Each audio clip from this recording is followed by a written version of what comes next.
Scott Frost is back in Orlando, but does his return raise the bar for UCF?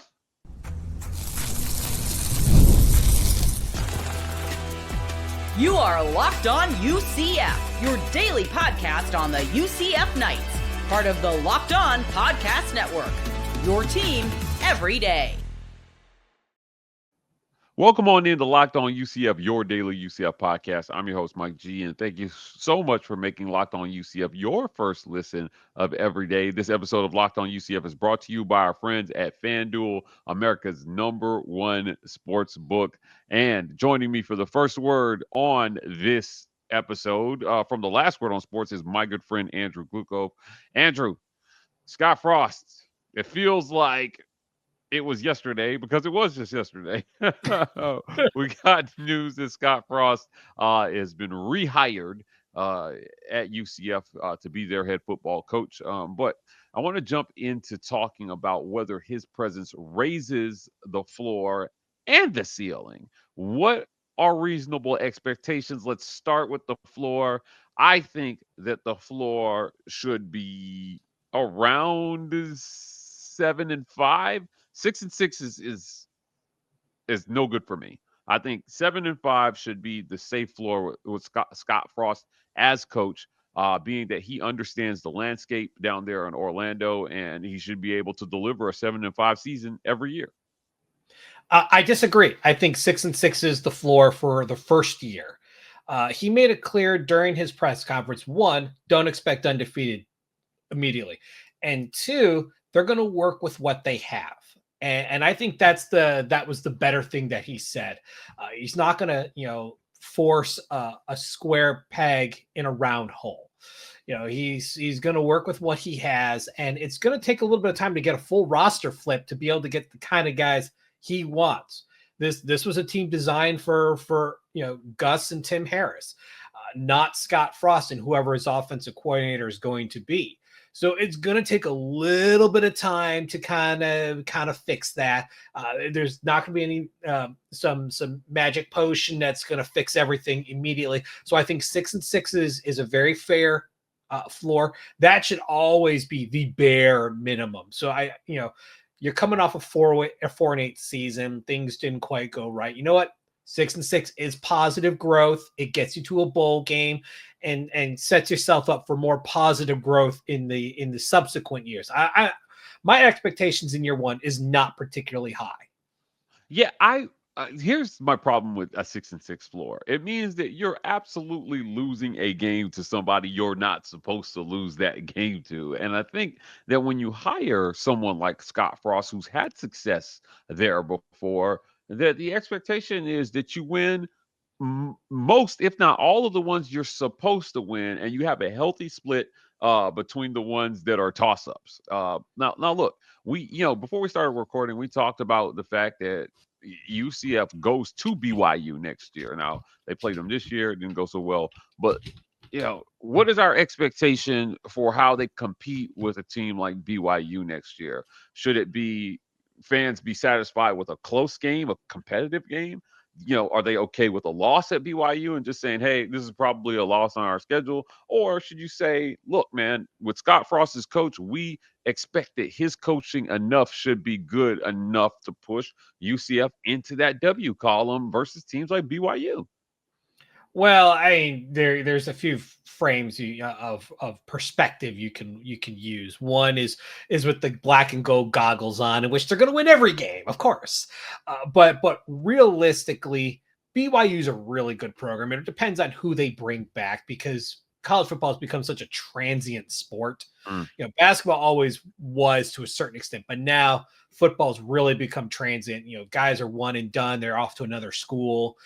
So it really depends on who comes back, because look at BYU's growth from year one to year two in the Big 12. They didn't make a bowl game last year. They had a losing record. Now look at them. They were sniffing the CFP until towards the end of the year. They got pretty close. So things can change pretty quickly, but you also have to have the resources to kind of push that change. That's where UCF falls a little flat, is they don't have the same kind of monies that a BYU would have. behind them. We talked about that with Liberty University the other day, where they just have so much money to throw around at their coaching staff and players, so they can buy wins. Basically, UCF can't do that. But Scott Frost's first year, they went 6-7, and they lost games they should have won. They played Maryland tough at home, lost in double overtime. They dropped a 1-point heartbreaker to Temple. They lost by a touchdown to Houston, the game they probably should have won there too. So, as you know, a lot of times you get those 50-50 moments, and it can go either way. So I think there's more chances of things to go wrong in year one as you're working out the bugs. This is, the dynamics of UCF as a whole, and Scott Frost's staff is going to be different than what you saw in 2017, because they're going to be different people, completely. There may be one or two guys that may be familiar faces, that end up on the coaching staff, but there's no players from that time that are still playing. That's crazy. So, there's going to be a learning curve. And you have to expect some of those games to fall flat. I mean, it's the nature of the beast. Yeah, there will be disappointing losses. Certainly, I think that there should be close losses, but I guess it always boils back to the Scott Frost effect. How, when you hire a new coach, if all things stay the same, is he able to more effectively out game plan and out coach the coach on the other side of the field more often than not? And what is that worth? Is it plus to 2 wins? Is he worse plus 2 wins? As you know, I cover another team pretty regularly, and on the Plains, a lot of people thought, based on what Brian Harsin did, that hiring Hugh Freeze should be good for a win or two in those inexplicable losses. Andrew, it didn't go that way. It actually went the opposite direction in 2 years, and it was like, okay, what do we accept here? Because he didn't inherit talent that was 5-7 talent. He inherited talent that should be good for 7-5 every year. And I guess that leads me, before we move on, I guess that's my last question to you is, right now, where the talent stores sit now, is that where you see the floor for the talent at 6-6? And, what kind of boost does Scott Frost give you above that floor? Well, UCF was a senior-laden team. They lost a lot of guys, and between that and players who have entered the portal, they've entered the portal, and they may come back at this point, because some left because the things just fell apart with Gus Malzahn. They may want to come back with Scott Frost, but for the sake of argument today, they're gone. And as a result, this team that's currently still left is not a 6-6 team. They're worse than that. You've lost RJ Harvey. You lost Nigel Kelly. You've lost Kobe Hudson. You've lost Trent Whittemore. You had a patchwork secondary. Ethan Barr as linebacker who came in as a transfer. You lost all these guys are gone. Either through, most of them ran out of eligibility, but in the case of Kelly, he went into the portal. That's a hard loss to swallow. That one hurt. But you know what? Maybe with the right hire, they're able to bring guys like Nigel Kelly back. It's not over, but just for the sake of argument, you got to just let's deal with what currently is. This is the team that's left. And while there was injuries and other stuff, John Walker missed the whole season with an injury, and he would have been a huge presence on the defensive line. This is still not a 6-6 team. You have flaws at every position group of some sort. Right now, Randy Pittman is probably the most complete player on this team on the offensive side, and not sure if he's going to stick around or not. We'll find out very soon when the portal opens on Monday and see if he stays or not. I would love to see him stay. He was one of the best blockers on the team. Is a very capable tight end. He's got a lot of Jordan Akins in him, which was a player who did play with Scott Frost. So there could be something that could develop through that. But as of right now, this is not a 6-6 team. I think with the retooling that they can do in year one, they can make this a 6-6 team and then build on it in subsequent years. Well, look, UCF in 2025, they've got to eat. They've got to figure out a way to get it done, and you need a good staff to get it done, which is what we're going to talk to about right after our word for our sponsors. UCF's got to eat, and when they do, I hope they're eating Omaha steaks, Andrew.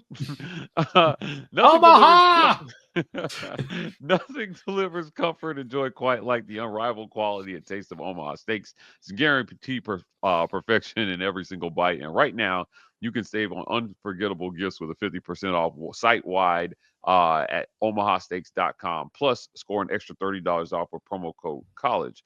From legendary steaks to mouthwatering desserts and more, save that 50% off site-wide for a limited time only at omahasteaks.com.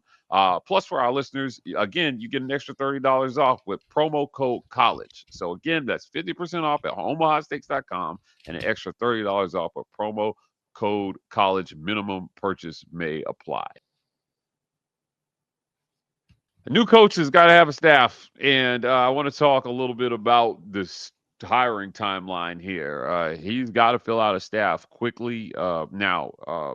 Look, early signing day is done, but there may be some opportunities in the portal, and having a staff in place may be important to going out, reaching out to kids and demonstrating, hey, this is what we're going to look like on offense. This is what we're going to look like on defense.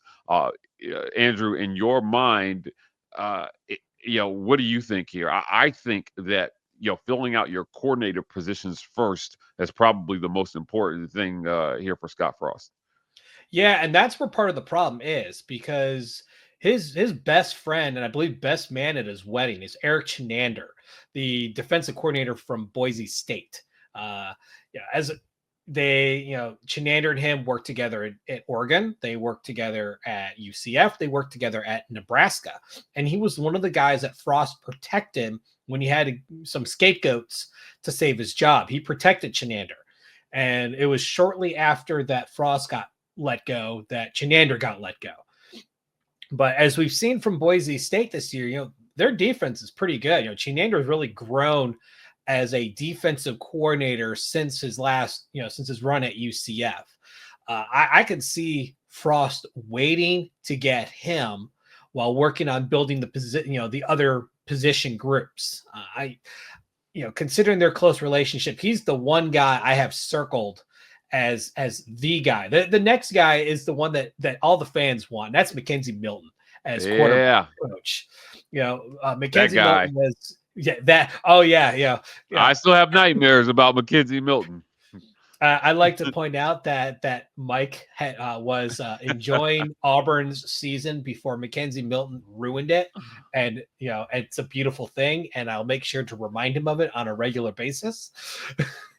Fair, fair. But Milton was his quarterback during his run at UCF. Milton was a freshman in 2016, came midway through the year. Started to play because of injury. They saw a spark. A lot of work that had to be done, but amazing offseason turnaround for Milton. Became a star quarterback in 2017, led that undefeated season, had a great 2018 before getting hurt. But he ended up getting an offensive analyst position with Josh Heupel at Tennessee, and that's where he's currently been the last couple of seasons.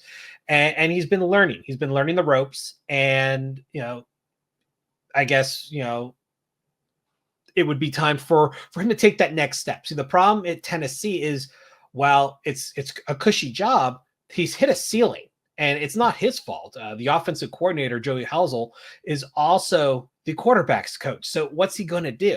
So this would be a very natural place to move to, go back to his alma mater. Being quarterback's coach would be a natural fit for him, as to kind of really start that positional coaching career and work his way up through the system. Some fans are like, oh, he should be offensive coordinator. No. Let him start working organically. Don't outkick your coverage here. Bring in an offensive coordinator who has the experience that can help him learn and do stuff. Because I've spoken to Mackenzie Milton before. This is a very, very laid back guy. There's a lot of humility there. He was an absolute pleasure to talk to, just very insightful.